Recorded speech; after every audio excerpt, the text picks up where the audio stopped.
देके केस देके केस दशमेश ने कहा मुखो जाओ बख्शियां तुहानू सरदारियां ने चंगा फेर दे जरा ख्याल रखना कदे सिरां ते चलनियां आ रहियां ने हथ उठे ना किसे मजलूम उत्ते ए कड़ा नहीं कड़ियां गईयां मारियां ने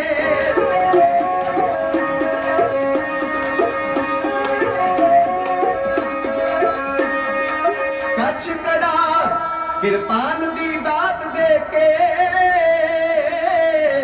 बख्श दित्तियां दौलतां भारियां ने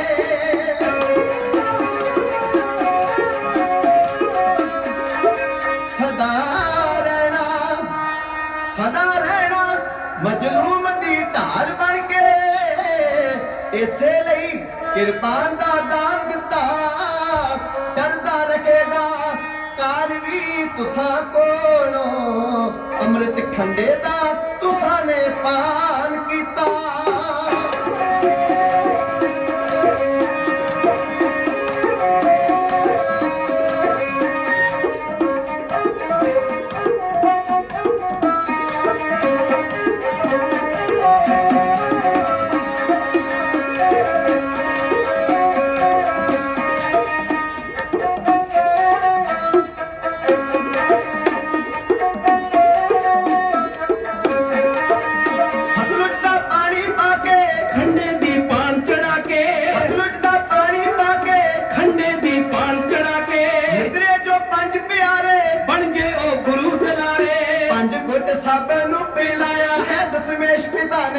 ऐसा पंथ खालसा सजाया है दशमेश पिता ने ऐसा पंथ खालसा सजाया है दशमेश पिता ने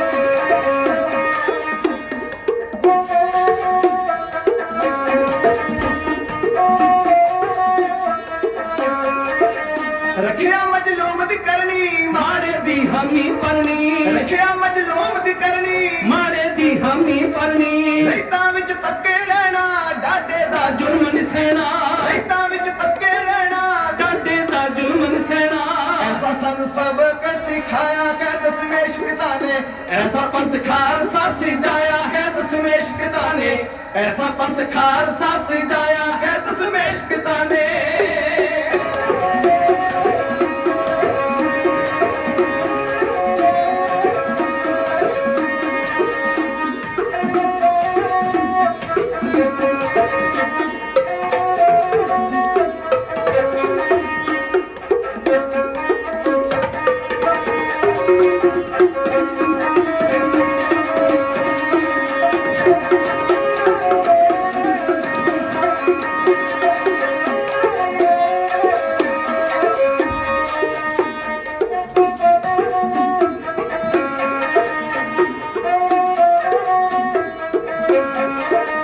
बख्शी सानू सरदारी बनके ते बड़े उपकारी बख्शी सानू सरदारी बनके ते बड़े उपकारी संगतों नी मुख भवावना धर्म लई सीस लगाउना संगतों नी मुख भवावना धर्म लई सीस लगाउना कदे हुए बोला नू पुगाया है दशमेश पिता ने ऐसा पंथ खालसा सजाया है दशमेश पिता ने ऐसा पंथ खालसा सजाया है दशमेश पिता ने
सावे ना टिकाया है दशमेश पिता ने, ऐसा पंथ खालसा सजाया है दशमेश पिता ने, ऐसा पंथ खालसा सजाया है दशमेश पिता ने, ऐसा पंथ खालसा सजाया है दशमेश पिता ने।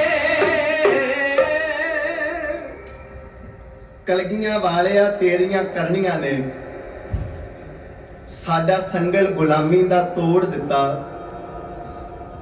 एक हथ माला ते दूजे किरपान दे के भगती शक्ति नूं इकट्ठियां जोड़ दिता।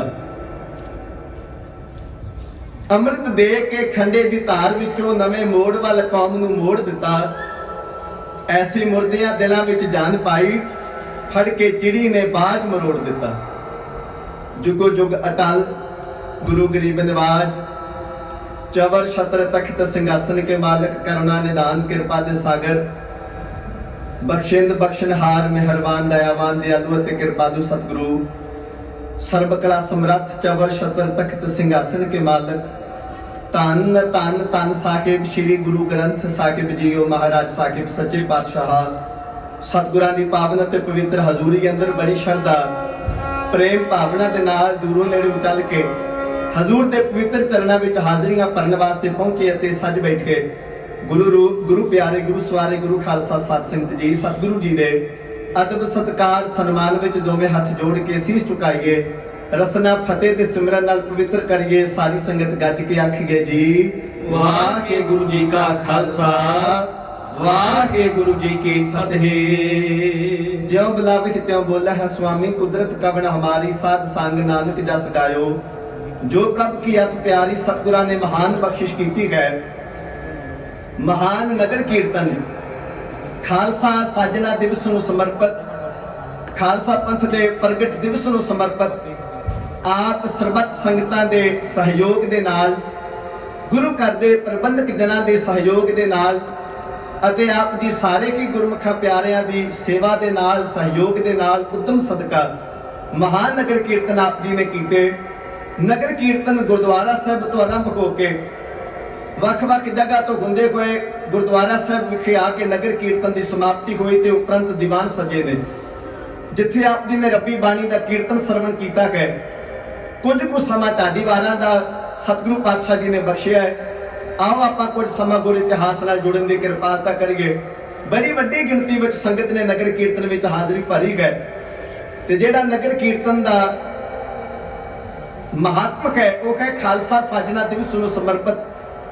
ते जदों असीं गुरु के चरनां विच कुछ समा बैठ के बतीत करांगे, गुरु की बाणी दा कीर्तन सुनांगे, गुर इतिहास सुनांगे, फिर वो समा साडा लेखे लग जाए। वड्डी गिणती विच संगतां गुरु घर पहुंचियां ने, बेअंत संगतां सेवा विच हाज़र ने ते जिथे जिथे भी आवाज़ पहुँचती है साउंड सिस्टम राही ਜਿਹੜੀਆਂ ਸੰਗਤਾਂ ਕਿਸੇ ਪ੍ਰਕਾਰ ਦੀ ਸੇਵਾ ਕਰ ਰਹੀਆਂ ਨੇ ਉਹ ਸੇਵਾ ਕਰਦੀਆਂ ਰਹਿਣ। ਨਾਲ ਨਾਲ ਆਪਾਂ ਗੁਰੂ ਦਾ ਇਤਿਹਾਸ ਸਰਵਣ ਕਰਨਾ ਹੈ ਤੇ ਜਿਹੜੀਆਂ ਸੰਗਤਾਂ ਨੇ ਲੰਗਰ ਪ੍ਰਸ਼ਾਦਾ ਛਕ ਲਿਆ ਤੇ ਉਹ ਸੱਜੇ ਖੱਬੇ ਸਮਾਂ ਹੋਰ ਗੱਲਾਂ ਵਿੱਚ ਬਤੀਤ ਕਰਨ ਵਿੱਚ ਰੁੱਝੀ ਹੈ। ਉਹਨਾਂ ਸੰਗਤਾਂ ਦੇ ਚਰਨਾਂ ਵਿੱਚ ਬੇਨਤੀ ਹੈ, ਆਓ ਆਪਾਂ ਕੁਝ ਸਮਾਂ ਜਦੋਂ ਆਪਾਂ ਖਾਲਸਾ ਸਾਜਨਾ ਦਿਵਸ ਨੂੰ ਸਮਰਪਿਤ ਮਹਾਨ ਨਗਰ ਕੀਰਤਨ ਕੀਤੇ ਨੇ, ਗੁਰਮਤਿ ਸਮਾਗਮ ਹੋ ਰਹੇ ਨੇ ਤੇ ਕਿਉਂ ਨਾ ਆਪਾਂ ਇੰਨੀ ਦੂਰੋਂ ਚੱਲ ਕੇ ਵੀ ਆਏ ਹਾਂ। ਕੋਈ ਕਿਤਿਓਂ ਗੁਰਮੁਖ ਪਿਆਰਾ ਚੱਲ ਕੇ ਆਇਆ ਹੈ, ਕੋਈ ਕਿਤਿਓਂ ਚੱਲ ਕੇ ਪਾਤਸ਼ਾਹ ਜੀ ਦੇ ਚਰਨਾਂ ਵਿੱਚ ਆਇਆ, ਸਮਾਂ ਵੀ ਆਪਾਂ ਕੱਢ ਕੇ ਆਏਗਾ। ਤੇ ਜੇ ਆਪਾਂ ਪਾਤਸ਼ਾਹ ਜੀ ਦੇ ਚਰਨਾਂ ਵਿੱਚ ਕੁਝ ਸਮਾਂ ਬੈਠਾਂਗੇ ਇਹ ਸਮਾਂ ਸਾਡਾ ਸਫਲ ਹੋਏਗਾ, ਲੇਖੇ ਲੱਗੇਗਾ। ਬਾਣੀ ਦਾ ਬਚਨ ਹੈ, ਸਿਮਰਤ ਵੇਦ ਪੁਰਾਨ ਪੁਕਾਰਨ ਪੋਥੀਆਂ, ਨਾਮ ਬਿਨਾ ਸਭ ਕੂੜ ਡਾਲੀ ਖੁਸ਼ੀਆਂ। ਆਓ ਆਪਾਂ ਗੁਰੂ ਕੀ ਗੱਲ ਗੁਰੂ ਕੇ ਚਰਨਾਂ ਵਿੱਚ ਬੈਠ ਕੇ ਰਲ ਮਿਲ ਕੇ ਸਾਂਝੀ ਕਰੀਏ।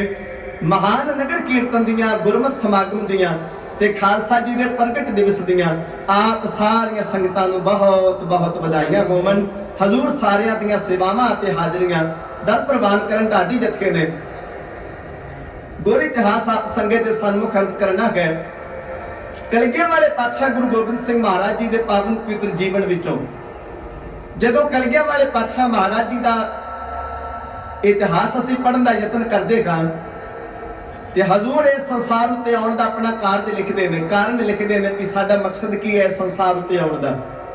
ਮਹਾਰਾਜ ਲਿਖਦੇ ਨੇ, ਧਰਮ ਚਲਾਵਨ ਸੰਤ ਉਭਾਰਨ, ਭਾਵ ਜਿਹੜੇ ਭਲੇ ਪੁਰਸ਼ ਸਨ ਉਹਨਾਂ ਨੂੰ ਉੱਚਾ ਚੁੱਕਣ ਵਾਸਤੇ, ਉਹਨਾਂ ਨੂੰ ਹੌਸਲਾ ਦੇਣ ਵਾਸਤੇ, ਉਹਨਾਂ ਦਾ ਸਾਥ ਦੇਣ ਵਾਸਤੇ, ਉਹਨਾਂ ਨੂੰ ਮਾਣ ਦੇਣ ਵਾਸਤੇ ਅਸੀਂ ਇਸ ਸੰਸਾਰ ਉੱਤੇ ਆਏ। ਧਰਮ ਚਲਾਵਨ ਸੰਤ ਉਭਾਰਨ, ਦੁਸ਼ਟ ਸਭਨ ਕੋ ਮੂਲ ਉਪਾਰਨ। मूल कहते ने जड़ नूं ते उपारण कहते ने उखेड़न नूं।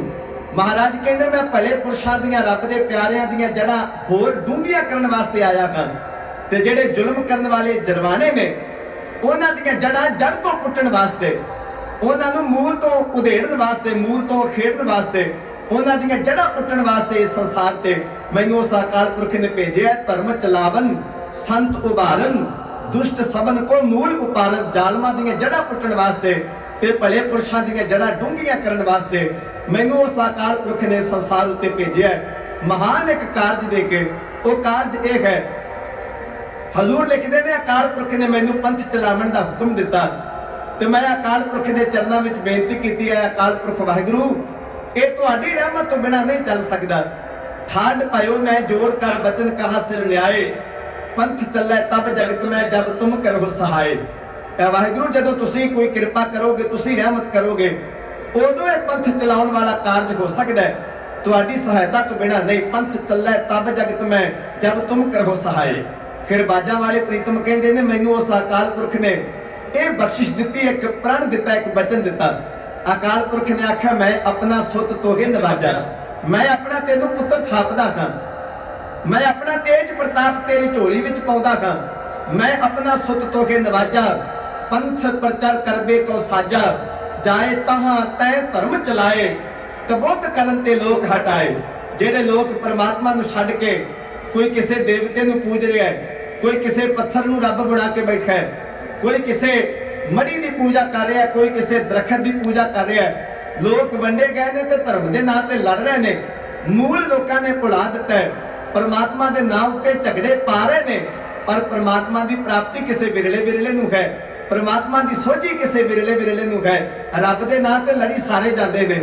इसलिए तुहानूं मैं इस संसार उत्ते वड्डी जिम्मेवारी दे के भेज रहा हाँ। ते पातशाह कहते हैं हम यह काज जगत मोआए, धर्म हेत गुरदेव पठाए। बड़े कारज करने वास्ते सानू अकाल पुरख ने इस संसार उत्ते भेजिया। कलगियां वाले पातशाह अपनी बाणी सवैयां विच लिखते हैं, को बुतान को पूजत है पस, को मृतान को पूजन तायो, कूर क्रिया पूज्यो सब ही जग, श्री भगवान को भेद ना पायो। कोई बुतां नूं पूजी जाता है, कोई मोया नूं पूजी जाता है, कोई चढ़दे की पूजा करता है, कोई लहंगे की पूजा करता है, कोई पूर्व नूं पूजदा है, कोई पश्चिम नूं पूजदा है, कोई कहंदा रब चढ़दे वाले पासे है, कोई कहंदा रब लहंगे वाले पासे है। महाराज कहंदे इन्हां गल्लां विच लोक उलझ के रह गए। रब दा किसी ने भेद ना पाया, ना रब दी किसी ने प्राप्ति की। लोक टुट गए परमात्मा दे नाम उत्ते झगड़े करते करते। महान कारजां वास्ते कलगियां वाले आए ने ते एक ते प्रण कीता है अकाल पुरख नाल, दूजा प्रण महाराज ने इस मात लोक विच आके कीता पंथ चलाउण दा।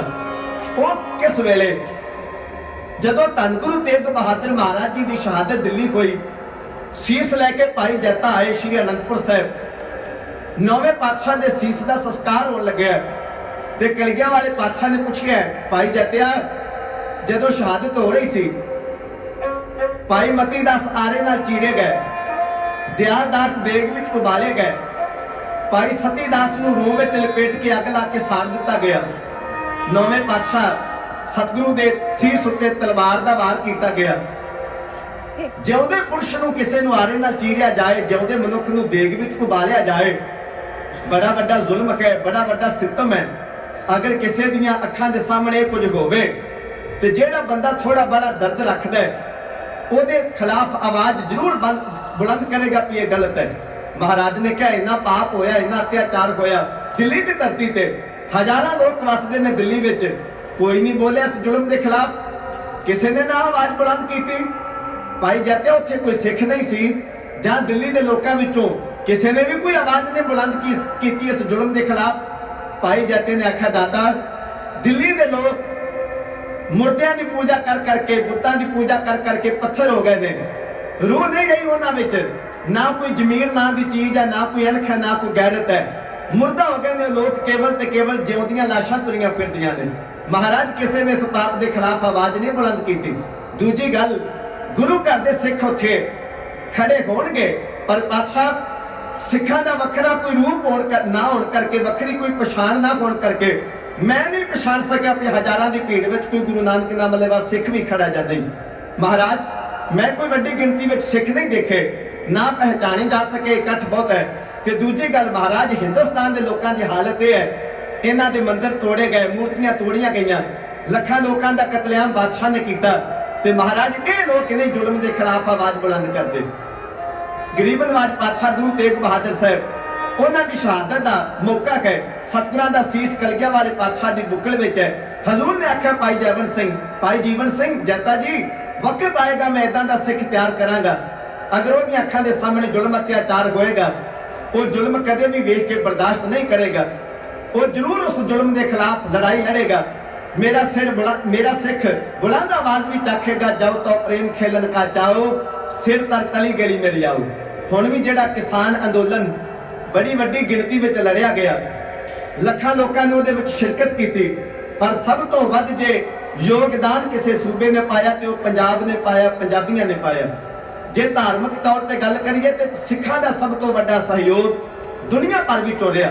ਪੰਜਾਬ ਵਿੱਚੋਂ ਜਾ ਕੇ ਲਹਿਰ ਬੁਲੰਦ ਕੀਤੀ। ਤੇ ਜਿਹੜਾ ਮੋਦੀ ਮੀਡੀਆ ਸੀ ਉਹ ਵਾਰ-ਵਾਰ ਇਹ ਗੱਲ ਕਰਦਾ ਸੀ ਕਿ ਬਾਕੀ ਸੂਬੇ ਨਹੀਂ ਗੱਲ ਕਰਦੇ, ਇਹ ਪੰਜਾਬ ਹੀ ਕਿਉਂ ਜ਼ਿਆਦਾ ਅੱਗੇ ਲੱਗਿਆ। ਇਹਨਾਂ ਨੂੰ ਉਹ ਕਲਗੀਆਂ ਵਾਲੇ ਪਾਤਸ਼ਾਹ ਦੇ ਬਚਨ ਭੁੱਲ ਗਏ ਨੇ ਵੀ ਮਹਾਰਾਜ ਨੇ ਆਖਿਆ ਸੀ ਮੈਂ ਪੰਥ ਤਿਆਰ ਕਰਾਂਗਾ ਐਸਾ, ਇਹ ਜ਼ੁਲਮ ਖੁੰਦਾ ਵੇਖ ਕੇ ਬਰਦਾਸ਼ਤ ਨਹੀਂ ਕਰੇਗਾ। ਕਿਤੇ ਕੋਈ ਸਰਕਾਰ ਵਧੀਕੀ ਕਰੇਗੀ, ਮੇਰਾ ਸਿੱਖ ਪਹਿਲਾਂ ਜਾ ਕੇ ਅੱਗੇ ਖੜ ਕੇ ਉਹਨੂੰ ਗਲਤ ਕਹੇਗਾ, ਸਿੱਖ ਮੇਰਾ ਗਲਤ ਨੂੰ ਗਲਤ ਅਤੇ ਸਹੀ ਨੂੰ ਸਹੀ ਕਹਿਣ ਦਾ ਹਿਆ ਰੱਖੇਗਾ, ਜ਼ਾਲਮਾਂ ਦਾ ਜਾ ਕੇ ਰਾਹ ਰੋਕੇਗਾ ਮੇਰਾ ਖਾਲਸਾ। ਕਲਗੀਆਂ ਵਾਲੇ ਪਾਤਸ਼ਾਹ ਨੇ 9ਵੇਂ ਪਾਤਸ਼ਾਹ ਦੀ ਸ਼ਹਾਦਤ ਮੌਕੇ ਇਹ ਬਚਨ ਕੀਤਾ ਸੀ, ਭਾਈ ਜੈਤਿਆ ਇਦਾਂ ਦਾ ਮੈਂ ਸਿੱਖ ਤਿਆਰ ਕਰਾਂਗਾ, ਨਾ ਤੇ ਉਹ ਜ਼ੁਲਮ ਬਰਦਾਸ਼ਤ ਕਰੇਗਾ, ਤੇ ਅਗਰ ਉਹ ਹਜ਼ਾਰਾਂ ਲੋਕਾਂ ਦੀ ਭੀੜ ਵਿੱਚ ਖੜਾ ਵੀ ਹੋਏਗਾ ਮੈਂ ਉਹਨੂੰ ਇਦਾਂ ਦਾ ਚਿਹਰਾ ਮੋਹਰਾ ਦਿਆਂਗਾ, ਇਦਾਂ ਦੀ ਉਹਨੂੰ ਪਛਾਣ ਦਿਆਂਗਾ, ਇਦਾਂ ਦਾ ਸਰੂਪ ਦੇ ਦਿਆਂਗਾ। ਮੇਰਾ ਸਿੱਖ ਭਾਵੇਂ ਲੱਖਾਂ ਵਿੱਚ ਵੀ ਖੜਾ ਹੋਵੇ, ਉਹਦੀ ਦਸਤਾਰ, ਉਹਦੇ ਚਿਹਰੇ ਦੀ ਨੁਹਾਰ, ਉਹਦੀ ਵੱਖਰੀ ਪਛਾਣ ਦੱਸੇਗੀ ਕਿ ਇਹ ਗੁਰੂ ਨਾਨਕ ਦਾ ਸਿੱਖ ਹੈ। ਉਹਨਾਂ ਸਾਰੇ ਕੀਤੇ ਹੋਏ ਬਚਨਾਂ ਨੂੰ ਪਗਾਉਣ ਵਾਸਤੇ 1699 1756 ਬਿਕਰਮੀ ਦੀ ਵਿਸਾਖੀ ਆਈ ਤੇ ਕਲਗੀਆਂ ਵਾਲੇ ਪਾਤਸ਼ਾਹ ਉਹ ਕੀਤੇ ਹੋਏ ਬਚਨ ਪੂਰੇ ਕਰਨ ਵਾਸਤੇ 1675 ਵਿੱਚ ਮਹਾਰਾਜ ਨੇ ਬਚਨ ਕੀਤਾ ਤੇ 1699 ਵਿੱਚ ਜਾ ਕੇ ਮਹਾਰਾਜ ਉਹ ਬਚਨ ਪੂਰਾ ਕਰਨ ਜਾ ਰਹੇ ਨੇ। ਆਓ ਤੱਕੀਏ ਜਰਾ, ਵਿਸਾਖੀ ਆ ਰਹੀ ਹੈ ਤੇ ਕਲਗੀਆਂ ਵਾਲੇ ਪਾਤਸ਼ਾਹ ਨੇ ਲੈ ਕੇ ਕਾਗਜ਼ ਤੇ ਕਲਮ ਹਿੰਦੁਸਤਾਨ ਦੇ ਕੋਨੇ-ਕੋਨੇ ਵਿੱਚੋਂ ਗੁਰੂ ਨਾਨਕ ਨਾਮ ਲੈਵਾ ਸਿੱਖ ਸੰਗਤਾਂ ਆਨੰਦਪੁਰ ਸਾਹਿਬ ਆਪ ਹੁਕਮਨਾਮੇ ਭੇਜ ਕੇ ਕਿਵੇਂ ਸਦੀਆਂ ਨੇ। ਸੁਣੀਏ ਜਰਾ ਸੰਗਤਾਂ ਆਨੰਦਪੁਰ ਸਾਹਿਬ ਕਿਉਂ ਆ ਰਹੀਆਂ ਨੇ।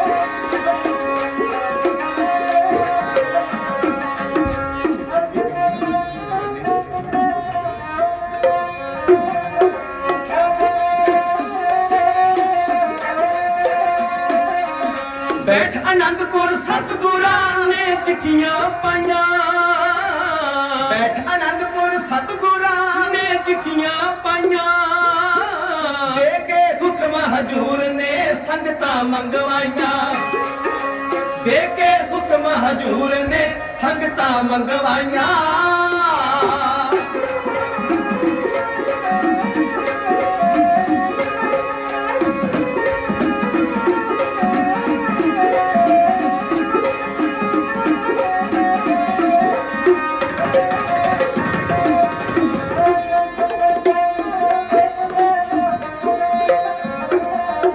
ਦੇ ਕੇ ਹੁਕਮ ਹਜੂਰ ਨੇ ਸੰਗਤਾਂ ਮੰਗਵਾਈਆਂ, ਦੇ ਕੇ ਹੁਕਮ ਹਜੂਰ ਨੇ ਸੰਗਤਾਂ ਮੰਗਵਾਈਆਂ, ਜਿਵੇਂ ਚਕੋਰਾ ਚੰਦ ਦੇ ਦਰਸ਼ਨ ਨੂੰ ਆਈਆਂ, ਜਿਵੇਂ ਚਕੋਰਾ ਚੰਦ ਦੇ ਦਰਸ਼ਨ ਨੂੰ ਆਈਆਂ।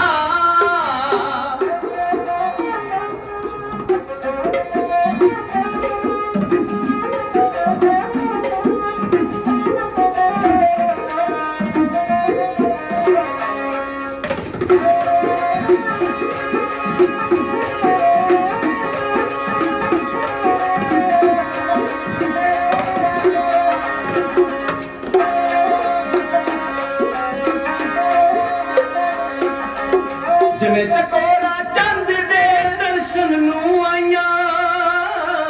ਜਿਵੇਂ ਚਕੋਰਾ ਚੰਦ ਦੇ ਦਰਸ਼ਨ ਨੂੰ ਆਈਆਂ ਜੋ ਜੋ ਸੁਖੀਆਂ ਸੁਖਣਾ ਦਸਵੰਦ ਲਿਆਈਆਂ ਜੋ ਜੋ ਸੁਖੀਆਂ ਸੁਖਣਾ ਦਸਵੰਦ ਲਿਆਈਆਂ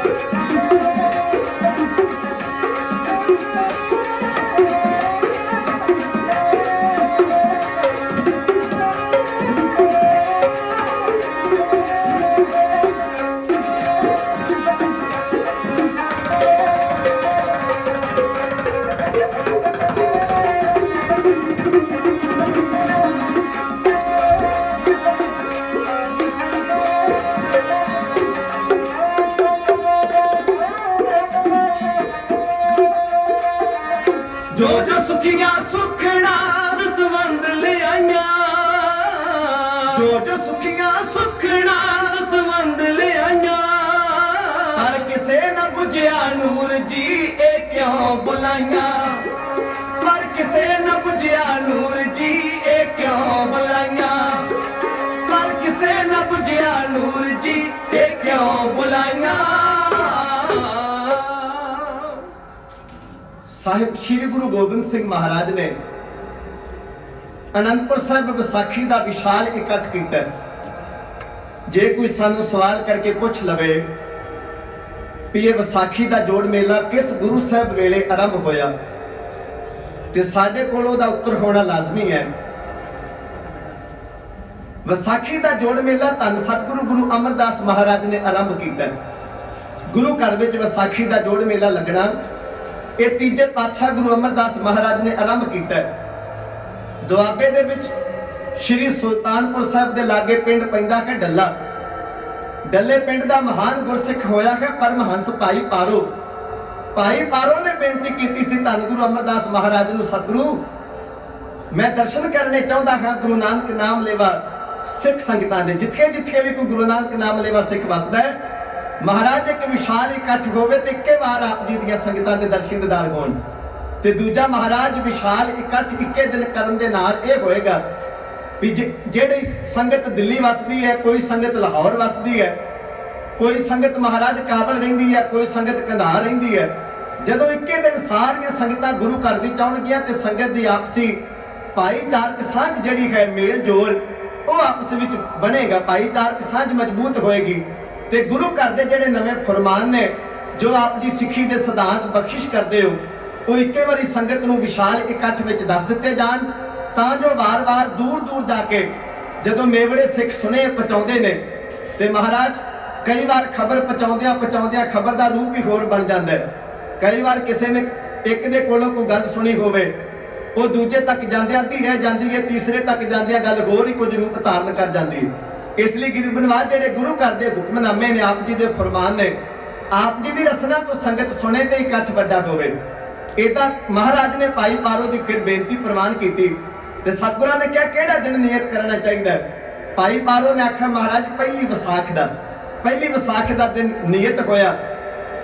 ਵਿਸ਼ਾਲ ਇਕੱਠ ਗੁਰੂ ਘਰ ਵਿੱਚ ਕੀਤਾ ਗਿਆ ਤੇ ਵਿਸਾਖੀ ਦਾ ਪਹਿਲਾ ਜੋੜ ਮੇਲਾ ਸਿੱਖ ਇਤਿਹਾਸ ਵਿੱਚ ਗੁਰ ਇਤਿਹਾਸ ਵਿੱਚ ਵਿਸਾਖੀ ਦਾ ਪਹਿਲਾ ਜੋੜ ਮੇਲਾ ਸ਼੍ਰੀ ਗੋਇੰਦਵਾਲ ਸਾਹਿਬ ਦੀ ਧਰਤੀ ਤੇ ਦਰਿਆ ਬਿਆਸ ਦੇ ਕੰਢੇ ਧੰਨ ਸਤਿਗੁਰੂ ਗੁਰੂ ਅਮਰਦਾਸ ਮਹਾਰਾਜ ਨੇ ਲੰਘਾਇਆ।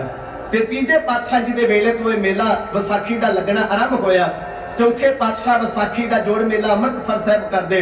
ਪੰਜਵੇਂ ਪਾਤਸ਼ਾਹ ਅੰਮ੍ਰਿਤਸਰ ਸਾਹਿਬ ਤਰਨਤਾਰਨ ਸਾਹਿਬ ਵਿਸਾਖੀ ਦਾ ਜੋੜ ਮੇਲਾ ਮਨਾਉਂਦੇ। ਛੇਵੇਂ ਪਾਤਸ਼ਾਹ ਨੇ 1628 ਦੀ ਵਿਸਾਖੀ ਅਕਾਲ ਤਖਤ ਸਾਹਿਬ ਮਨਾਈ। ਫਿਰ ਕਰਤਾਰਪੁਰ ਜਲੰਧਰ ਦੇ ਨੇੜੇ ਹੈ ਉੱਥੇ ਵਿਸਾਖੀ ਦਾ ਭਾਰੀ ਜੋੜ ਮੇਲਾ ਹਰ ਸਾਲ ਗੁਰੂ ਹਰਗੋਬਿੰਦ ਸਾਹਿਬ ਮਹਾਰਾਜ ਮਨਾਇਆ ਕਰਦੇ ਸਨ। ਤੇ ਕੇਵਲ ਜੋੜ ਮੇਲਾ ਨਹੀਂ ਸੀ ਲੱਗਦਾ, ਗੁਰੂ ਕੇ ਢਾਡੀਆਂ ਨੇ ਵਾਰਾਂ ਗਾਉਣੀਆਂ, ਗੁਰੂ ਕੇ ਰਾਗੀ ਸਿੰਘਾਂ ਨੇ ਕੀਰਤਨ ਸਰਵਣ ਕਰਵਾਉਣਾ। ਦੂਰ ਦੁਰਾਡੇ ਤੋਂ ਸੰਗਤਾਂ ਭੇਟਾਵਾਂ ਲੈ ਕੇ ਆਉਂਦੀਆਂ, ਕੋਈ ਮਹਾਰਾਜ ਵਾਸਤੇ ਬਸਤਰ ਤੇ ਕੋਈ ਮਹਾਰਾਜ ਵਾਸਤੇ ਸ਼ਸਤਰ ਲੈ ਕੇ ਆਉਂਦਾ ਤੇ ਸਾਧ ਸੰਗਤ ਤੀਰ ਅੰਦਾਜ਼ੀ ਘੋੜ ਸਵਾਰੀ ਨੇਜਾ ਬਾਜੀ ਸੰਗਤ ਨੇ ਜੌੜ ਵੇਖਣੇ ਸ਼ਸਤਰ ਵਿਦਿਆ ਦੇ। ਤੇ ਸਤਿਗੁਰੂ ਪਾਤਸ਼ਾਹ ਜੀ ਦੇ ਦਰਬਾਰ ਵਿੱਚ ਜਿਹੜੀ ਫੌਜੀ ਭਰਤੀ ਹੁੰਦੀ ਸੀ ਛੇਵੇਂ ਪਾਤਸ਼ਾਹ ਜੀ ਦੇ ਵੇਲੇ ਉਹ ਵੀ ਹਰ ਸਾਲ ਵਿਸਾਖੀ ਵਾਲੇ ਦਿਨ ਛੇਵੇਂ ਪਾਤਸ਼ਾਹ ਫੌਜੀ ਭਰਤੀ ਕਰਿਆ ਕਰਦੇ ਸਨ। ਕਿਸੇ ਧਰਮ ਨਾਲ ਕੋਈ ਨੌਜਵਾਨ ਸੰਬੰਧਿਤ ਹੈ, ਚੰਗਾ ਕੱਦ ਕਾਠ ਹੈ, ਅਗਰ ਉਹਨੇ ਸਿਹਤ ਦੀ ਸੰਭਾਲ ਕੀਤੀ ਹੈ ਜਾਂ ਕੋਈ ਚੰਗਾ ਪਹਿਲਵਾਨ ਬਣਨਾ ਚਾਹੁੰਦਾ ਹੈ ਸਿਪਾਹੀ ਬਣਨਾ ਚਾਹੁੰਦਾ ਹੈ, ਦੇਸ਼ ਕੌਮ ਦੀ ਰਾਖੀ ਖਾਤਰ ਜੂਝਣਾ ਚਾਹੁੰਦਾ ਹੈ, ਆਪਣਾ ਤਨ ਗੁਰੂ ਨੂੰ ਅਰਪਣ ਕਰਨਾ ਚਾਹੁੰਦਾ ਹੈ। ਮਹਾਰਾਜ ਫੌਜੀ ਭਰਤੀਆਂ ਵੀ ਵਿਸਾਖੀ ਵਾਲੇ ਦਿਨ ਕਰਿਆ ਕਰਦੇ ਸਨ। ਉਹਨਾਂ ਜਵਾਨਾਂ ਨੂੰ ਚੰਗੀ ਖੁਰਾਕ ਦੇਣੀ, ਚੰਗਾ ਮਹਾਰਾਜ ਨੇ ਉਹਨਾਂ ਨੂੰ ਤਨਖਾਹਾਂ ਦੇਣੀਆਂ, ਬਣਦੇ ਮਾਣ ਸਨਮਾਨ ਦੇਣੇ। ਇਸ ਲਈ ਵਿਸਾਖੀ ਦਾ ਜੋੜ ਮੇਲਾ ਗੁਰੂ ਘਰ ਵਿੱਚ ਬੜੀ ਵੱਡੀ ਮਹੱਤਤਾ ਰੱਖਦਾ ਹੈ। 8ਵੇਂ ਪਾਤਸ਼ਾਹ ਜਿਸ ਦਿਨ ਸੱਚਖੰਡ ਬਿਆਨਾ ਕੀਤੇ 8ਵੇਂ ਪਾਤਸ਼ਾਹ, ਤੇ ਬਾਬਾ ਬਕਾਲੇ ਦਾ ਜਿਸ ਦਿਨ ਉਹਨਾਂ ਨੇ ਬਚਨ ਕੀਤਾ, ਉਹ ਵੀ ਦਿਨ ਵਿਸਾਖੀ ਦਾ ਹੈ। ਜਦੋਂ ਗੁਰੂ ਨਾਨਕ ਦੇਵ ਜੀ 4 ਉਦਾਸੀਆਂ ਕਰਨ ਤੁਰੇ ਜਿਸ ਦਿਨ, ਉਹ ਵੀ ਪਹਿਲੀ ਵਿਸਾਖ ਦਾ ਦਿਨ ਹੈ। ਜਦੋਂ ਸੁਲਤਾਨਪੁਰ ਤੋਂ ਮਹਾਰਾਜ ਚੜ੍ਹਿਆ ਸੋਧਣ ਧਰਤੋਂ ਲੁਕਾਈ, ਉਹ ਵੀ ਵਿਸਾਖੀ ਦਾ ਦਿਨ ਹੈ। ਇਸ ਤੋਂ ਅੱਗੇ ਜਿਹੜੀਆਂ 12 ਮਿਸਲਾਂ ਕੌਮ ਵਿੱਚ ਬਣੀਆਂ, ਮਿਸਲਾਂ ਦਾ ਜਿਹੜਾ ਇਕੱਠ, ਉਹ ਵੀ ਅਕਾਲ ਤਖਤ ਸਾਹਿਬ ਵਿਸਾਖੀ ਤੇ ਹੁੰਦਾ ਰਿਹਾ। ਮਿਸਲਾਂ ਹੋਂਦ ਵਿੱਚ ਜਦੋਂ ਆਈਆਂ, ਵਿਸਾਖੀ ਦਾ ਜੋੜ ਮੇਲਾ। ਉਸ ਤੋਂ ਅੱਗੇ 1919 ਦੀ ਵਿਸਾਖੀ 13 ਅਪ੍ਰੈਲ ਜਲਿਆਂਵਾਲਾ ਬਾਗ, ਉਹ ਖੂਨੀ ਕਾਂਡ, ਸੈਂਕੜੇ ਪੰਜਾਬੀਆਂ ਨੇ ਆਜ਼ਾਦੀ ਖਾਤਰ ਸ਼ਹੀਦੀਆਂ ਦਿੱਤੀਆਂ। ਸਰ ਮਾਈਕਲ ਉਡਵਾਇਰ ਵਰਗੇ ਤੇ ਜਨਰਲ ਡਾਇਰ ਵਰਗਿਆਂ ਨੇ ਨਿਹੱਥੇ ਤੇ ਨਿਰਦੋਸ਼ ਪੰਜਾਬੀਆਂ ਉੱਤੇ ਗੋਲੀਆਂ ਚਲਾਈਆਂ। ਉਹ ਵਿਸਾਖੀ ਦਾ ਖੂਨੀ ਕਾਂਡ ਜਲਿਆਂਵਾਲੇ ਬਾਗ ਦਾ ਕਦੇ ਭੁਲਾਇਆ ਨਹੀਂ ਜਾ ਸਕਦਾ। 1978 ਦੀ ਵਿਸਾਖੀ 13 ਅਪ੍ਰੈਲ, ਜਦੋਂ ਗੁਰੂ ਕੀ ਨਿੰਦਿਆ ਕਰਨ ਵਾਲਾ ਨਰਕਧਾਰੀਆ, ਉਹਦਾ ਵਿਰੋਧ ਕਰਦੇ ਸਤਨਾਮ ਸ਼੍ਰੀ ਵਾਹਿਗੁਰੂ ਦਾ ਜਾਪ ਕਰਦੇ ਸਿੰਘਾਂ ਉੱਤੇ ਨਰਕਧਾਰੀਆਂ ਨੇ ਗੋਲੀਆਂ ਚਲਾਈਆਂ। 13 ਸਿੰਘ ਸ਼ਹੀਦ ਹੋਏ 1978 ਨੂੰ।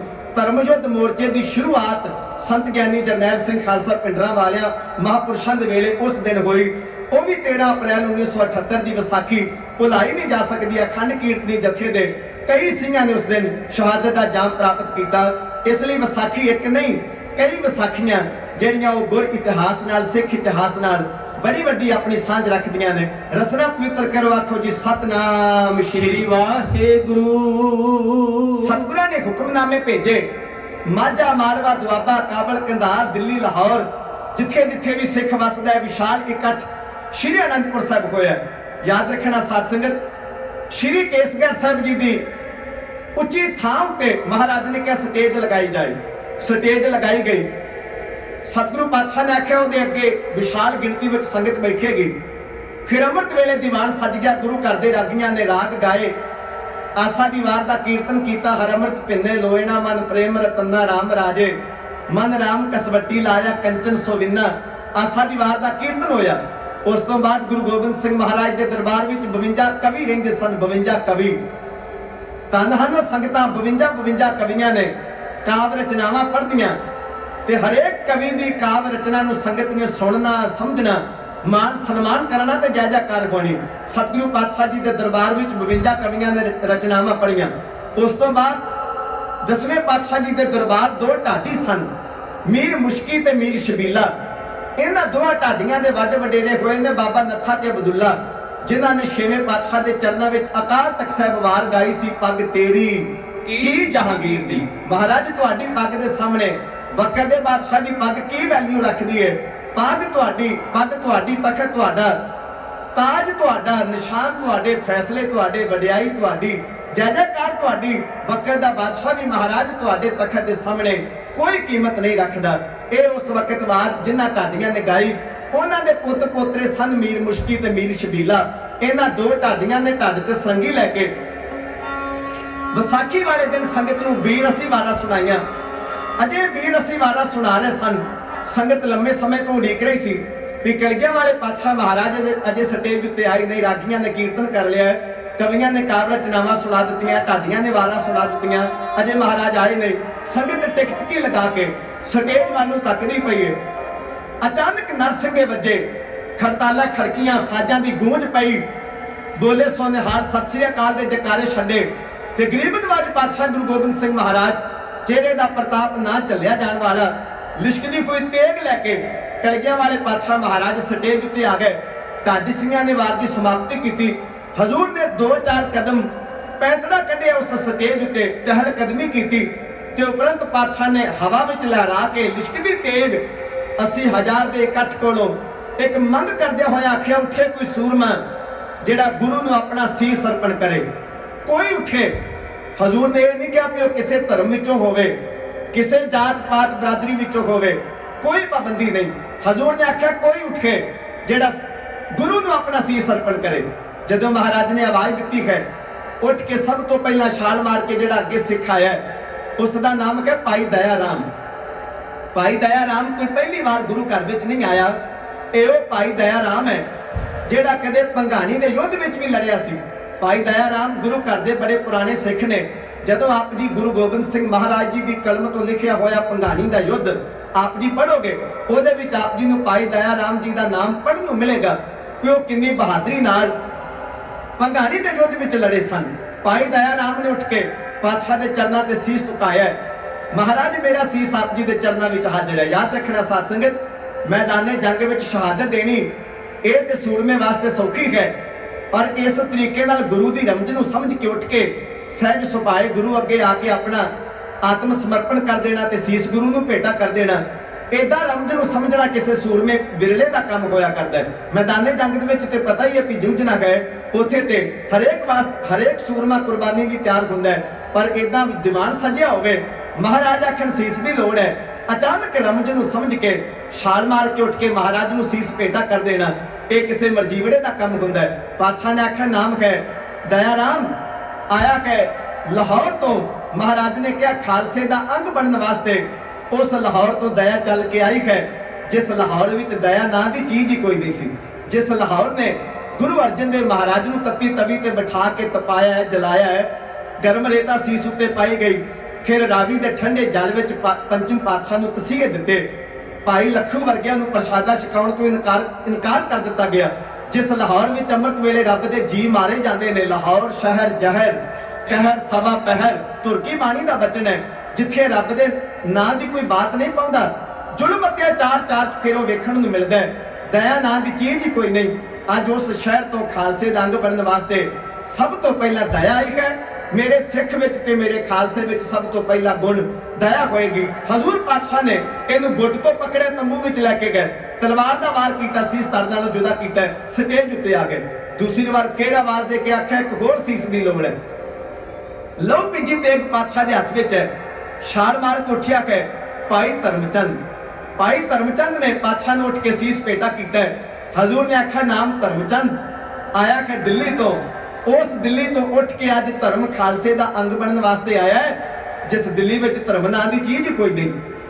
दिल्ली तो सदा धर्मियों उत्ते जुल्म अत्याचार करती है। इस दिल्ली ने सरमत वर्गे फकीर कतल किए ने, मियाँ बुआ वर्गे विद्वान कतल किए ने, पंडित बुद्धन विद्वान का सिर कतल किया है भी उन्हें एक ग्रंथ का जिहड़ा नाम है वो फारसी में क्यों लिख दिता। इन्नी गल तो वक्त के बादशाह ने उसका सिर कलम कर दिता है। धन गुरु तेग बहादुर साहब दिल्ली में शहीद किए गए। भाई मती दास, भाई सती दास, भाई दयाल दास शहीद किए गए दिल्ली में। जिहड़ी दिल्ली धर्मियों उत्ते जुल्म करती है, सच की आवाज़ नूं दबाउंदी है, महाराज ने कहा जो उस दिल्ली तो खालसे का अंग बनने वास्ते धर्म आया।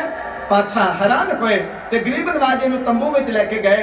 हजूर ने श्री साहब का वार किया ते लहू पीजी तेग लैके पातशाह फिर स्टेज उत्ते आ गए ने। लहू दीआं बूंदां तलवार तो टपकदियां पईआं ने। वेखण वाले सोचते हैं शायद हुण नहीं महाराज सीस की मंग करनगे, पर पता उदों लगे जदों पातशाह ने उच्ची करके आसमान में श्री साहब पैतरा जमा के नेत्र लाल सुरख बाजू तने हुए ने, जुस्सा भरमा ते गरीब नवाज पातशाह के मथे ते वट पै बीड़ रस नाल भरी हुई आवाज विच 80,000 के इकट्ठ कोलों महाराज ने एक होर सीस की मंग है क्यों की गई।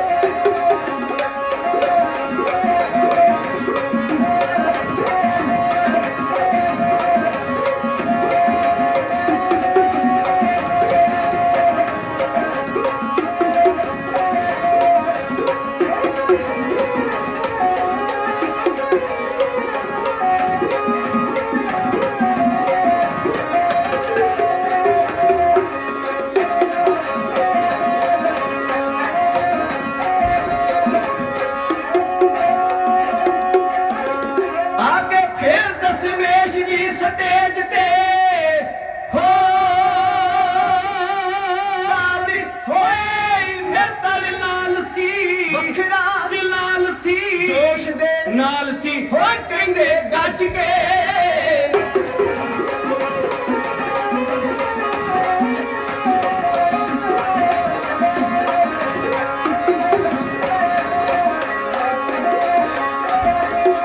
आगे फिर दशमेश जी स्टेज दे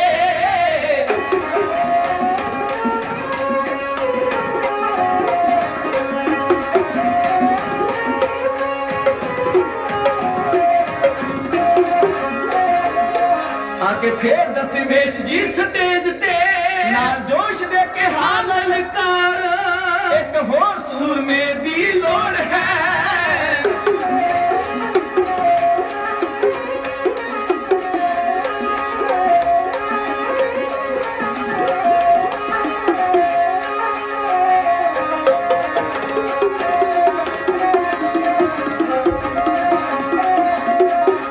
होर सूरमे दी लोड़ है तेरे सीस धर्म तो मार देखा कौन कौन खुदा कुर्बान है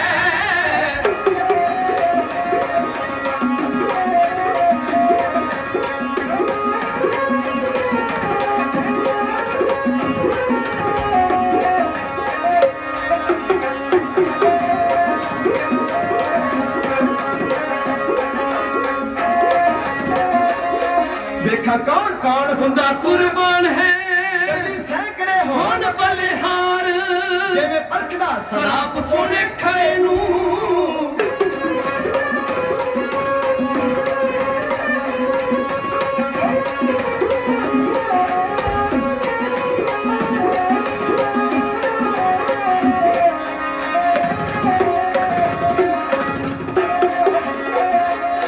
जिवें परखदा सराप सोने खड़े नू सिद्क परखदी है मेरी तलवार ना ता तत्या हो मेरी दाते ना ता तत्या थमा ने ठंडे होमना ना ही फुल बनने अंगियार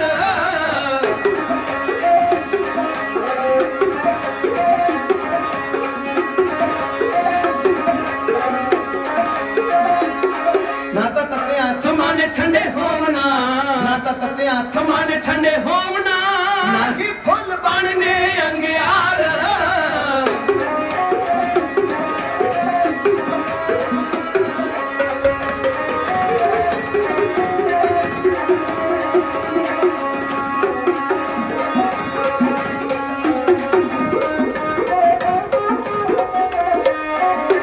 देख लवे संसार सारा सीतला देख लवे संसार सारा सीतला ਅੱਜ ਗੁਰੂ ਅਤੇ ਸਿੱਖ ਦਾ ਪਿਆਰ ਯਾਦ ਰਹਿੰਦੀਆਂ ਸਤਿਗੁਰੂ ਤੇਰੀਆਂ ਜਾਗੀ ਵਿੱਚ ਹੀ ਰਹਿੰਦੀਆਂ ਸਤਿਗੁਰੂ ਤੇਰੀਆਂ ਹਾਂ ਜੀ ਹਾਂ ਵਰਤੀਆਂ ਜਾ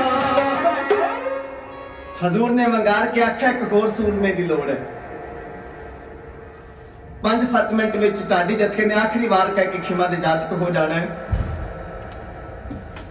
ਇੱਕ ਹੋਰ ਵੀ ਅਨਾਉਂਸਮੈਂਟ ਜ਼ਰੂਰੀ ਗੁਰਮੁਖ ਪਿਆਰੇ ਦੱਸ ਕੇ ਗਏ ਸਨ ਜਿਨ੍ਹਾਂ ਸੰਗਤਾਂ ਨੇ ਪ੍ਰਸ਼ਾਦਾ ਪਾਣੀ ਨਹੀਂ ਛਕਿਆ ਉਹ ਜ਼ਰੂਰ ਛਕ ਕੇ ਜਾਣ ਦੀ ਕਿਰਪਾਲਤਾ ਕਰਨ ਕੋਈ ਗੁਰਮੁਖ ਪਿਆਰਾ ਗੁਰੂ का ਲੰਗਰ ਛਕੇ ਤੋਂ ਬਗੈਰ ਨਾ ਜਾਏ ਜਿਨ੍ਹਾਂ ਸੰਗਤਾਂ ਨੇ ਗੁਰੂ ਦਰਬਾਰ ਵਿੱਚੋਂ ਲੰਗਰ ਭੋਜਨ ਪਕਵਾਨ ਅਜੇ ਨਹੀਂ ਛਕੇ ਆਪਦੀ ਭੋਜਨ ਪ੍ਰਸ਼ਾਦਾ ਛਕ ਕੇ ਫਿਰ ਜਾਣ ਦੀ ਕਿਰਪਾਲਤਾ ਕਰਨ ਰਸਨਾ ਪਵਿੱਤਰ ਕਰੋ ਆਖੋ ਜੀ ਸਤਨਾਮ ਸ਼੍ਰੀ ਵਾਹਿਗੁਰੂ ਤੀਸਰੀ ਵਾਰ ਪਾਤਸ਼ਾਹ ਨੇ ਬੁਲੰਦ ਆਵਾਜ਼ ਵਿੱਚ ਆਖਿਆ ਇੱਕ ਹੋਰ ਸੀਸ ਦੀ ਲੋੜ ਹੈ ਧੰਨ ਨੇ ਉਸ ਸਿੱਖ ਜਿਹੜੇ ਬੈਠੇ ਰਹੇ ਮਹਾਰਾਜ ਜੀ ਦੇ ਚਰਨਾਂ ਵਿੱਚ ਬਾਣੀ ਦਾ ਬਚਨ ਹੈ ਸਤਿਗੁਰ ਆਗਿਆ ਸੀਸ ਭੇਟ ਦੇ ਗੁਰੂ ਦੀ ਰਮਜ ਨੂੰ ਸਮਝਣਾ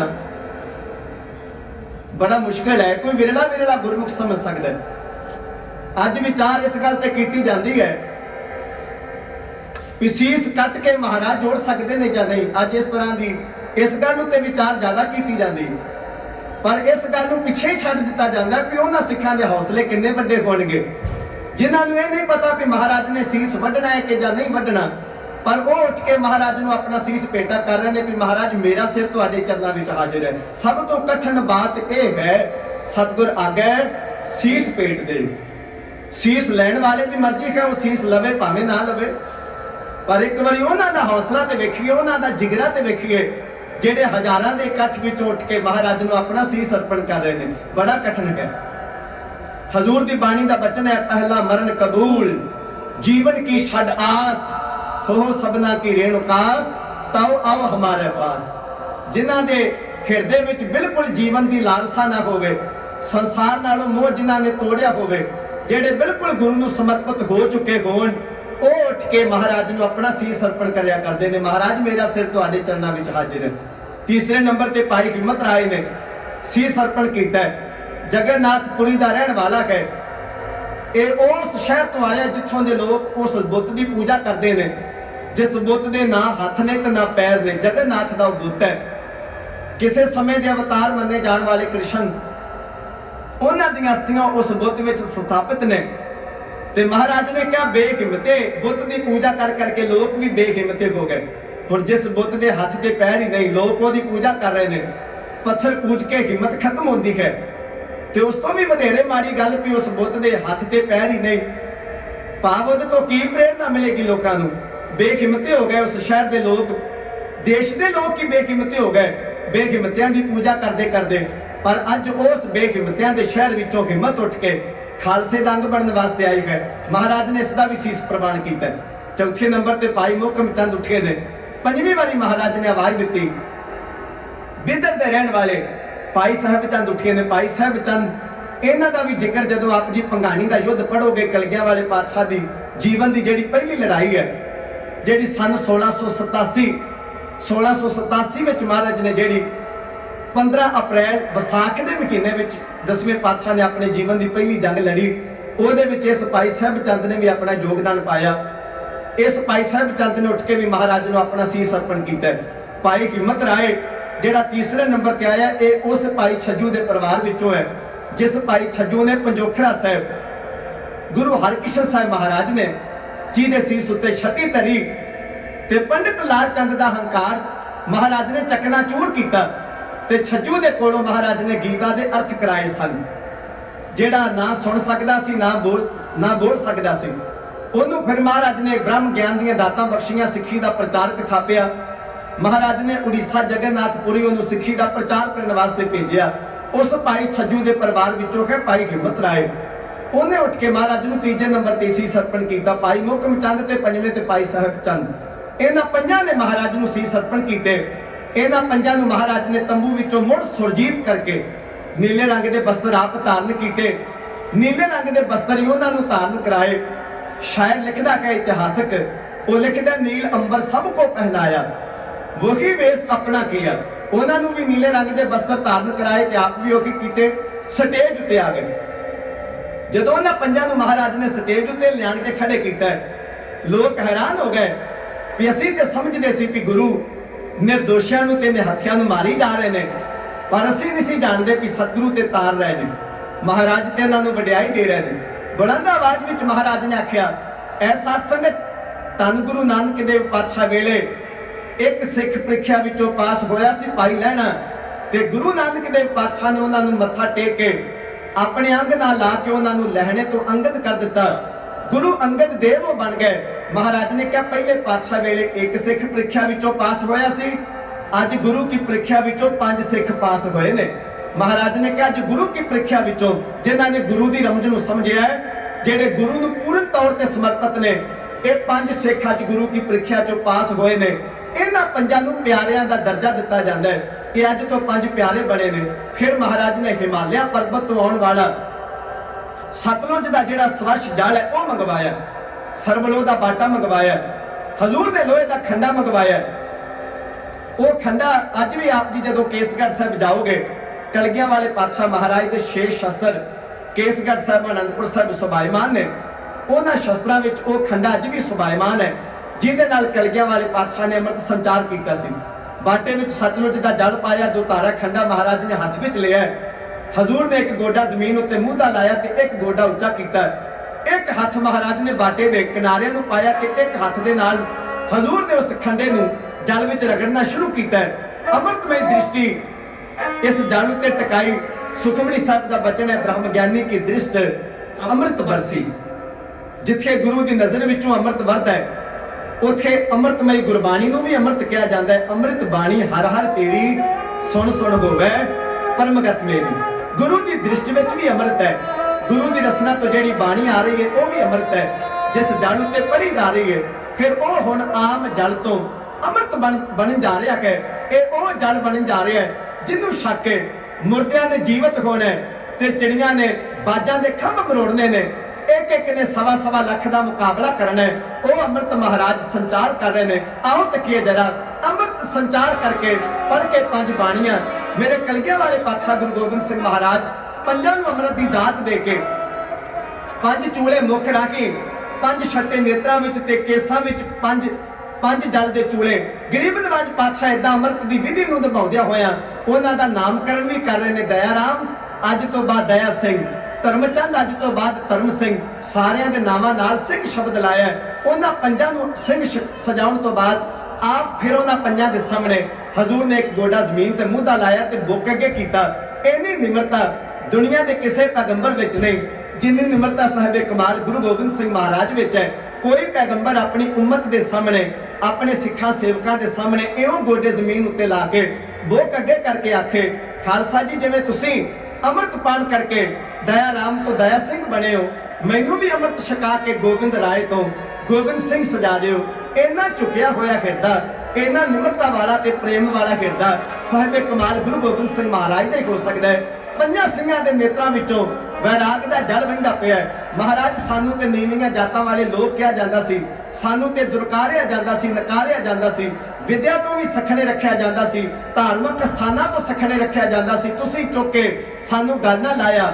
ਅੱਜ ਪੰਜ ਪਿਆਰਿਆਂ ਦਾ ਖਿਤਾਬ ਸਾਨੂੰ ਮਹਾਰਾਜ ਹੱਥੀਂ ਅੰਮ੍ਰਿਤ ਦਿੱਤਾ ਤੇ ਉਸ ਤੋਂ ਵੀ ਵੱਡੀ ਵਡਿਆਈ ਦੇ ਰਹੇ ਹੋ ਕਿ ਸਾਡੇ ਹੱਥੋਂ ਹੁਣ ਤੁਸੀਂ ਅੰਮ੍ਰਿਤ ਪਾਨ ਕਰਨ ਲੱਗੇ ਹੋ। ਇਹ ਤੋਂ ਵੱਡੀਆਂ ਰਹਿਮਤਾਂ ਕਲਗੀਧਰ ਜੀ ਇਸ ਪੰਥ ਉੱਤੇ ਤੁਹਾਡੀਆਂ ਕੀ ਹੋ ਸਕਦੀਆਂ ਨੇ। ਭਾਈ ਦਇਆ ਸਿੰਘ, ਧਰਮ ਸਿੰਘ, ਹਿੰਮਤ ਸਿੰਘ, ਮੋਹਕਮ ਸਿੰਘ, ਸਾਹਿਬ ਸਿੰਘ ਨੇਤਰਾਂ ਵਿੱਚੋਂ ਪਿਆਰ ਦਾ ਜਲ ਵਹਿ ਰਿਹਾ ਤੇ ਕਲਗੀਆਂ ਵਾਲੇ ਪਾਤਸ਼ਾਹ ਨੂੰ ਅੰਮ੍ਰਿਤ ਪਾਨ ਕਰਵਾ ਰਹੇ ਨੇ ਤੇ ਨਾਲੇ ਕਲਗੀਆਂ ਵਾਲੇ ਪਾਤਸ਼ਾਹ ਨੂੰ ਕਹਿੰਦੇ ਨੇ, ਬੋਲੋ ਜੀ ਵਾਹਿਗੁਰੂ ਜੀ ਕਾ ਖਾਲਸਾ, ਵਾਹਿਗੁਰੂ ਜੀ ਕੀ ਫਤਿਹ। ਅੱਜ ਤੋਂ ਬਾਅਦ ਤੁਹਾਡਾ ਨਾਮ ਗੋਬਿੰਦ ਰਾਏ ਨਹੀਂ, ਗੋਬਿੰਦ ਸਿੰਘ ਹੈ। ਪੰਜ ਪਿਆਰੇ ਕਲਗੀਆਂ ਵਾਲੇ ਪਾਤਸ਼ਾਹ ਦਾ ਨਾਮਕਰਨ ਕਰਦੇ ਪਏ ਨੇ।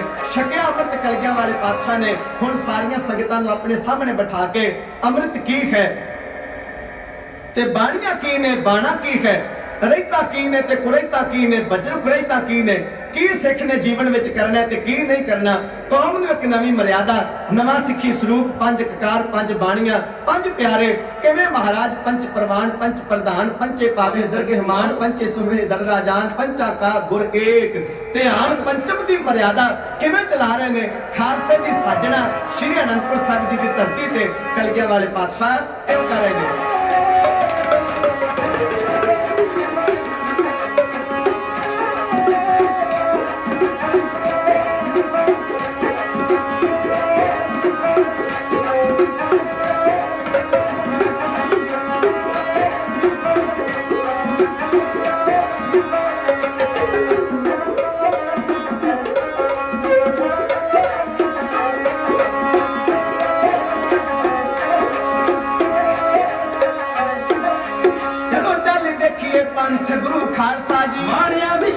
ਗਰੀਬਾਂ ਦਾ ਜੋ ਆਸਰਾ ਹੈ। ਚਲੋ ਚੱਲ ਦੇਖੀਏ ਪੰਥ ਗੁਰੂ ਖਾਲਸਾ ਜੀ। ਮਾੜਿਆਂ ਵਿਛਾਣ ਤੇ ਗਰੀਬਾਂ ਦਾ ਜੋ ਆਸਰਾ ਹੈ। ਸਾਰੇ ਕਹਿੰਦੇ ਬਹੁਤ ਹੈ ਪਿਆਰਾ ਲੱਗਦਾ, ਸਾਰੇ ਕਹਿੰਦੇ ਬਹੁਤ ਹੈ ਪਿਆਰਾ ਲੱਗਦਾ, ਵਿੱਚ ਪੁਰੀ ਜੀ ਆਨੰਦ ਖਾਲਸਾ ਹੈ ਸੱਜਦਾ, ਵਿੱਚ ਪੁਰੀ ਜੀ ਆਨੰਦ ਖਾਲਸਾ ਹੈ ਸੱਜਦਾ।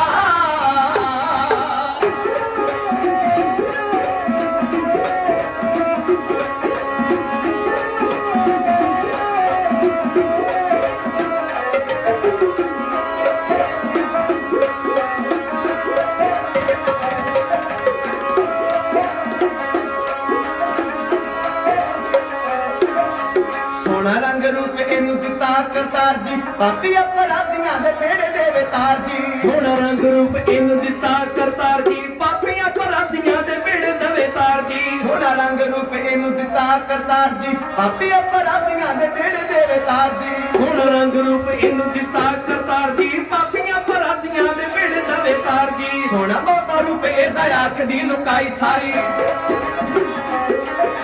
ਸੋਹਣਾ ਬਹੁਤਾ ਰੂਪ ਇਹਦਾ ਅੱਖ ਦੀ ਲੁਕਾਈ ਸਾਰੀ। ਭਾਲਿਆਂ ਨਾ ਵਿੱਚ ਦੁਨੀਆ ਦੇ ਲੱਭਦਾ, ਭਾਲਿਆਂ ਨਾ ਵਿੱਚ ਦੁਨੀਆ ਦੇ ਲੱਭਦਾ, ਵਿੱਚ ਪੁਰੀ ਜੀ ਆਨੰਦ ਖਾਲਸਾ ਹੈ ਸੱਜਦਾ, ਵਿੱਚ ਪੁਰੀ ਜੀ ਆਨੰਦ ਖਾਲਸਾ ਹੈ ਸੱਜਦਾ।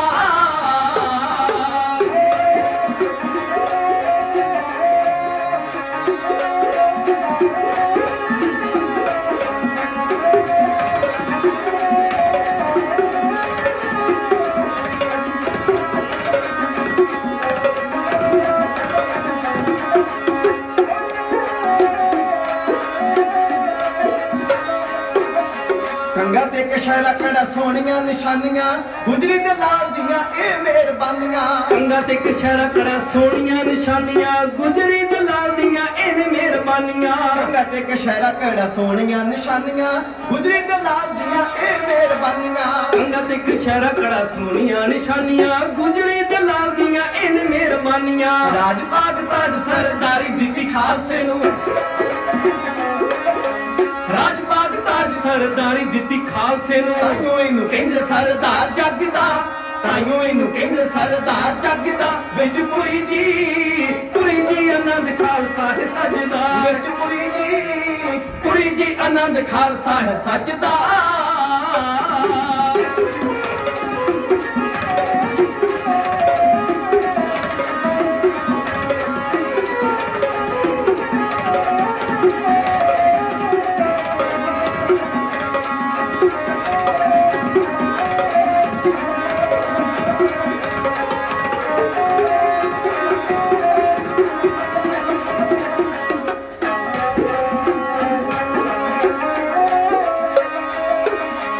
ਭਗਤੀ ਮਹਾਨ ਦਿੱਤੀ ਸ਼ਕਤੀ ਦੀ ਦਾਨ ਦਿੱਤੀ ਖਾਲਸੇ ਨੂੰ ਰੂਪ ਦਿੱਤਾ ਅਤੇ ਜਿੰਦ ਜਾਨ ਦਿੱਤੀ ਭਗਤੀ ਮਹਾਨ ਦਿੱਤੀ ਸ਼ਕਤੀ ਵਿਦਾਨ ਦਿੱਤੀ ਖਾਲਸੇ ਨੂੰ ਰੂਪ ਦਿੱਤਾ ਅਤੇ ਜਿੰਦ ਜਾਨ ਦਿੱਤੀ ਭਗਤੀ ਮਹਾਨ ਦਿੱਤੀ ਸ਼ਕਤੀ ਦੀ ਦਾਨ ਦਿੱਤੀ ਖਾਲਸੇ ਨੂੰ ਰੂਪ ਦਿੱਤਾ ਅਤੇ ਜਿੰਦ ਜਾਨ ਦਿੱਤੀ ਭਗਤੀ ਮਹਾਨ ਦਿੱਤੀ ਸ਼ਕਤੀ ਵਿਦਾਨ ਦਿੱਤੀ ਖਾਲਸੇ ਨੂੰ ਰੂਪ ਦਿੱਤਾ ਅਤੇ ਜਿੰਦ ਜਾਨ ਦਿੱਤੀ ਖਾਲਸਾ ਮੇਰਾ ਰੂਪ ਮੈਂ ਹਾਂ ਰੂਪ ਖਾਲਸੇ ਦਾ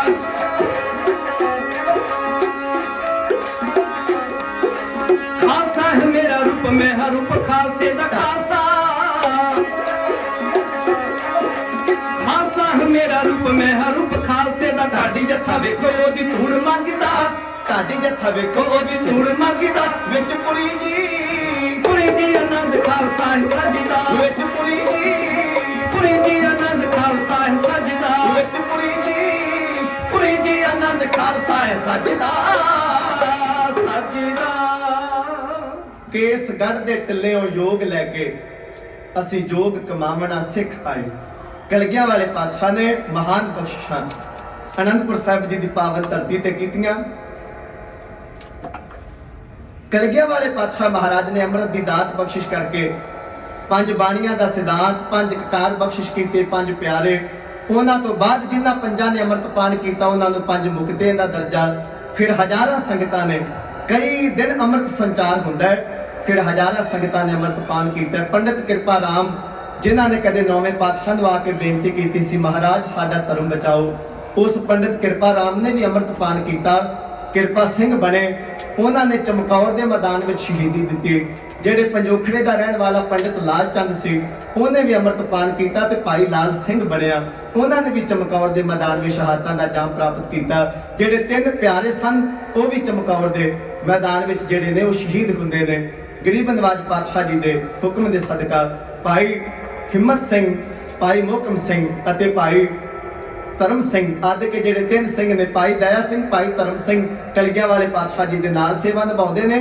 ਅਤੇ ਭਾਈ ਹਿੰਮਤ ਸਿੰਘ ਭਾਈ ਮੋਹਕਮ ਸਿੰਘ ਭਾਈ ਸਾਹਿਬ ਸਿੰਘ ਦੇ ਤਿੰਨ ਪਿਆਰੇ ਜਿਹੜੇ ਨੇ ਇਹਨਾਂ ਨੇ ਚਮਕੌਰ ਦੇ ਮੈਦਾਨ ਵਿੱਚ ਸ਼ਹਾਦਤਾਂ ਦਾ ਜਾਮ ਪ੍ਰਾਪਤ ਕੀਤਾ ਖਾਲਸੇ ਪੰਥ ਦੀ ਮਹਾਰਾਜ ਨੇ ਸਿਰਜਣਾ ਕੀਤੀ ਅਤੇ ਇਹ ਬਚਨ ਕੀਤਾ ਰਾਜ ਕਰੇਗਾ ਖਾਲਸਾ ਇਨ ਗਰੀਬ ਸਿੱਖਣ ਕੋ ਦੇਉ ਪਾਤਸ਼ਾਹੀ ਯਹ ਯਾਦ ਕਰੇ ਹਮਰੀ ਗੁਰਿਆਈ ਵੱਡੀਆਂ ਵਡਿਆਈਆਂ ਮਹਾਰਾਜ ਨੇ ਖਾਲਸੇ ਨੂੰ ਬਖਸ਼ਿਸ਼ ਕੀਤੀਆਂ ਇਸੇ ਖਾਲਸੇ ਨੇ ਗੁਰੂ ਦੀ ਕਿਰਪਾ ਸਦਕਾ ਫਿਰ ਜ਼ਾਲਮਾਂ ਦੀਆਂ ਜਿਹੜੇ ਲੋਕ ਸਦੀਆਂ ਤੋਂ ਭਾਰਤ ਵਿੱਚ ਜ਼ੁਲਮ ਅਤਿਆਚਾਰ ਕਰਦੇ ਸਨ ਉਹਨਾਂ ਨਾਲ ਲੜਾਈਆਂ ਲੜੀਆਂ ਖਾਲਸਿਆਂ ਨੇ ਸ਼ਹਾਦਤਾਂ ਦਾ ਜਾਮ ਪ੍ਰਾਪਤ ਕੀਤਾ ਪਰ ਦੁਸ਼ਮਣ ਦੀ ਕਦੇ ਫਿਰ ਈਨ ਨਾ ਮੰਨੀ ਉਹਨਾਂ ਜ਼ਾਲਮਾਂ ਦੀਆਂ ਜੜ੍ਹਾਂ ਪੁੱਟ ਕੇ ਦੇਸ਼ ਤੋਂ ਬਾਹਰ ਸੁੱਟੀਆਂ ਅਤੇ ਲੋਕਾਂ ਨੂੰ ਆਪਣਾ ਖਾਲਸੇ ਦਾ ਰਾਜ ਲੈ ਕੇ ਆਂਦਾ ਤੇ ਲੋਕਾਂ ਨੂੰ ਸੁੱਖ ਦਾ ਜੀਵਨ ਬਖਸ਼ਿਸ਼ ਕੀਤਾ ਅੱਜ ਸਵੇਰੇ ਸ਼ਾਮ ਹਰ ਰੋਜ਼ ਹਰ ਗੁਰੂ ਘਰ ਵਿੱਚ ਅਰਦਾਸ ਕੀਤੀ ਜਾਂਦੀ ਹੈ ਰਾਜ ਕਰੇਗਾ ਖਾਲਸਾ ਇਹ ਸੰਕਲਪ ਸਾਨੂੰ ਸਾਡੇ ਗੁਰੂ ਸਾਹਿਬਾਨ ਦੇ ਕੇ ਗਏ ਨੇ ਇਤਨੀ ਹਾਜ਼ਰੀ ਆਪ ਜੀ ਨੇ ਪ੍ਰਵਾਨ ਕਰਨੀ ਸਤਿਗੁਰੂ ਗੁਰੂ ਗ੍ਰੰਥ ਸਾਹਿਬ ਮਹਾਰਾਜ ਜੀ ਦਾ ਕੋਟਾਨ ਕੋਟ ਸ਼ੁਕਰ ਹਉ ਆਪ ਕੋ ਬੋਲ ਨਾ ਜਾਣਦਾ ਮੈਂ ਕਹਿਆ ਸਭ ਹੁਕਮ ਆਓ ਜੀਓ